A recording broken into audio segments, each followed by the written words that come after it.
The Biden administration's effort to facilitate open borders, as we've been looking at today, are not limited to just throwing open the door at the border. Now we have information about these top secret flights that we just described in the last segment. But the administration also is using non-government organizations, or NGOs, funneling many of them millions of dollars of taxpayer money. All right, so you have these non-governmental organizations that are being paid by the federal government to facilitate mass illegal immigration, essentially creating an immigration industrial complex. Joining me now live from South America, where he is investigating this, is author, columnist, and executive director of Fixed Point Foundation, Larry Taunton. Larry, welcome back to Washington Watch. It's good to see you, Tony. So you're, I believe, in Colombia. What have you discovered there in Colombia as it pertains to this issue of NGOs facilitating illegal immigration into the country?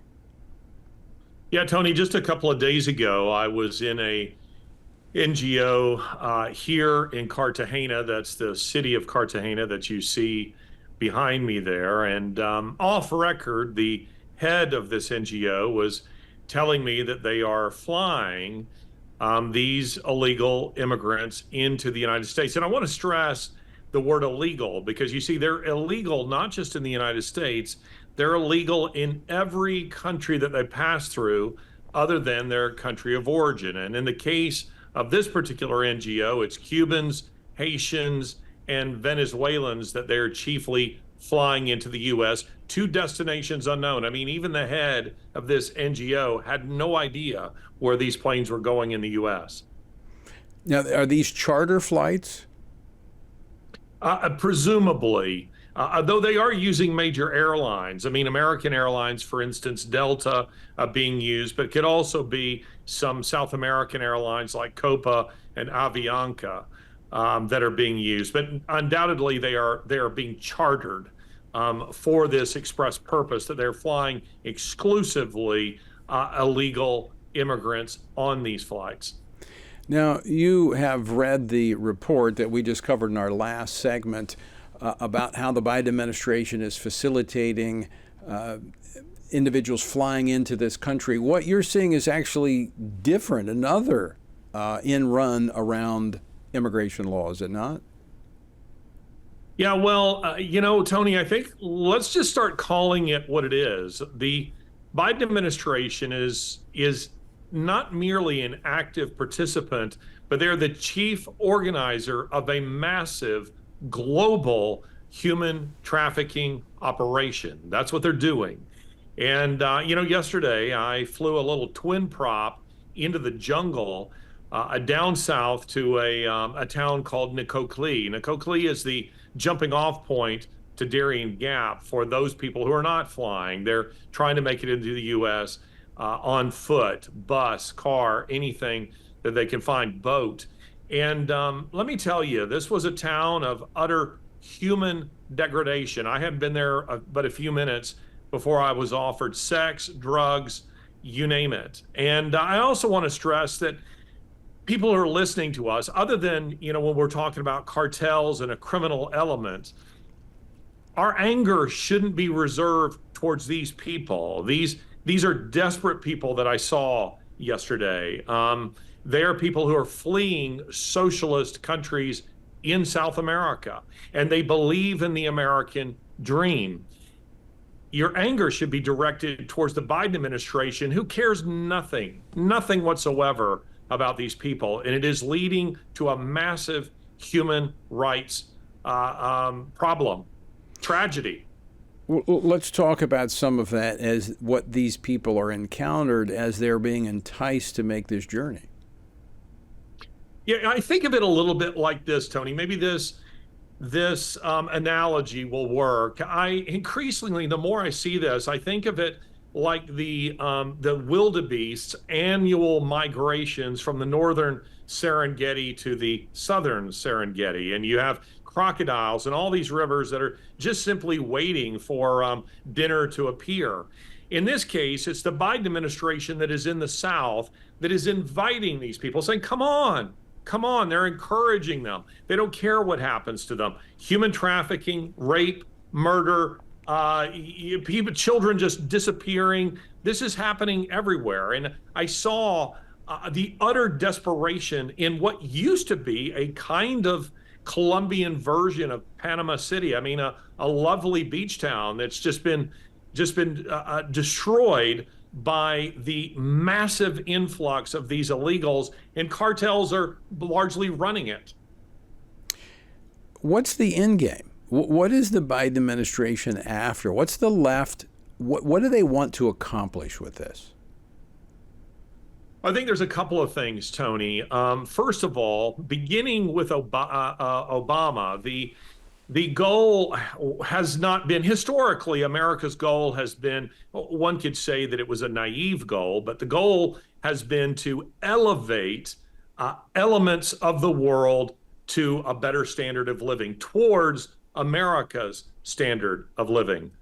Obama took a very different position on that. The idea was to de-elevate the power of the United States, the standing of the United States. So in other words, to third world the United States. That's the direction that we're headed. Second thing is to change the United States culturally, politically, and socially, irreversibly, with a massive, massive influx of people from outside of our country who, in many cases, not all, but in many cases, do not share our values. So, Larry Taunton, as you have uncovered here, what many of these individuals are being facilitated by faith-based organizations which are receiving government money to do this, the non-governmental organizations. I mean, are they using these faith-based organizations as kind of cover for this dark agenda that they're pushing?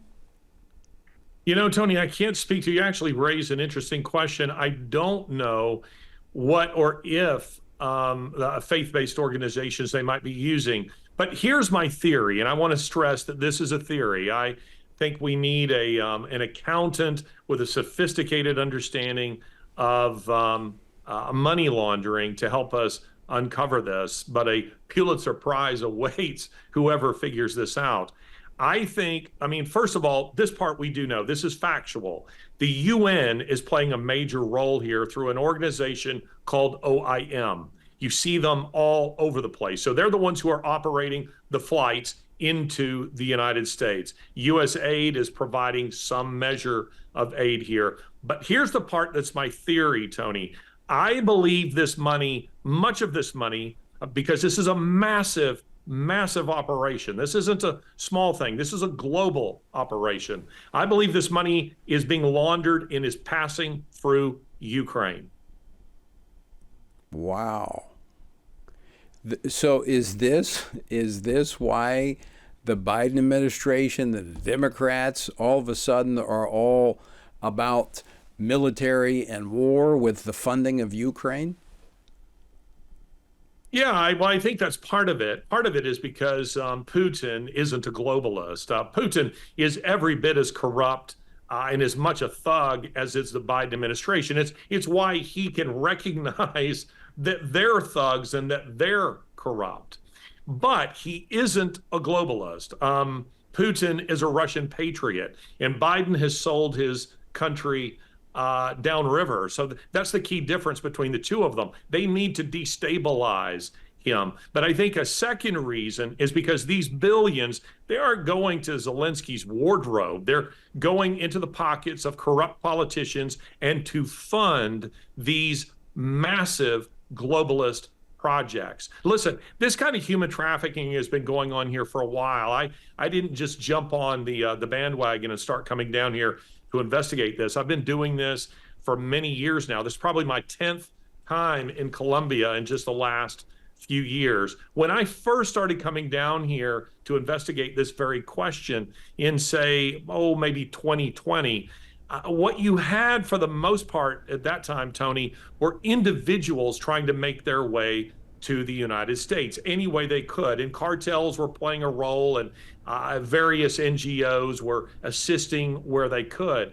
It has taken on an entirely different character now. It is highly organized, and the only one who could pull that off would be the United States government. So it is an industry now. But Larry, I want to go back to your hypothesis. I mean, this answers a question I've been asking: why? Why is President Biden, why are the Democrats so big on funding Ukraine? If, in fact, your hypothesis holds true, that could be the answer. That this is funding. That is funding their globalist agenda of destabilizing the United States. 100%. I mean, what we're looking at here, Tony, and, in just recent weeks, I mean, gosh, just in January, I was at the World Economic Forum in Davos, then I was in Egypt, and then I was in Italy, and then in the UK, and now here, and then I go from here to Panama, and from Panama to Mexico. There's a connecting thread in all of this, and that is the globalist agenda. The globalist agenda. And it isn't guys like Bill Gates who are funding it. It's the U.S. taxpayer who is funding it. And they're doing it, in my opinion, it's just my theory, but they're doing it through Ukraine. Wow. I'm going to have to follow up on that one and talk to some of our friends in Congress to start digging into those numbers to see what we can find out. Larry, before we run out of time, I've got to take on another issue because kind of the cover domestically that the left will use to try to keep reins of power is to suppress voter turnout. My theory on the domestic side of things is Christian nationalism is an effort to suppress evangelical vote so that they can retain the power to do just what you described. Tony, I think you're dead on. I must confess that while I've been down here romancing the Stones, so to speak, I haven't been able to follow that debate quite as closely as I might have wanted to. However, it is my view that the term Christian nationalism is a psyop. It's a way of doing precisely what you just said. I mean, I think you're dead on. It's a way of guilt tripping patriotic evangelical Americans into feeling like that by voting in a way that is in their best interests, that is in concert with the Constitution and the Declaration of Independence, that somehow they're really being racist and potentially fascists. And folks, by the way, today, I mentioned this yesterday, but today we have a mobile billboard circling Politico in Washington, D.C. and in New York, taking them to task for attacking religious freedom and being dismissive, actually being hostile toward Christian voters. And if you'd like to sign the petition that we're sending to them, demanding that they stop, simply text the word Politico, Politico, to 67742. Larry, final thoughts. What surprised? I mean, obviously you've described several things, but is there anything else that we need to know before we sign off today? Well, let me say this, Tony. I think two things can be true at once. One is that we need to protect our borders. We need to end these illegal flights. We need to vet the people who are coming into the United States. On the other hand, I'd love to see Christians, Christian organizations that show real compassion to these people who are being used, by this I mean the illegal immigrants, who are being used quite cynically by the Biden administration. I mean, I want to be clear, these are not people who are naturally Democratic voters. They're mostly conservative. They're making their way to the United States without government help. But they're being abused, and that is a responsibility we need to take on. Larry, Taunton, we're out of time. Thanks so much for joining us. Always great to see you, and be safe. Thank you, brother. Take care.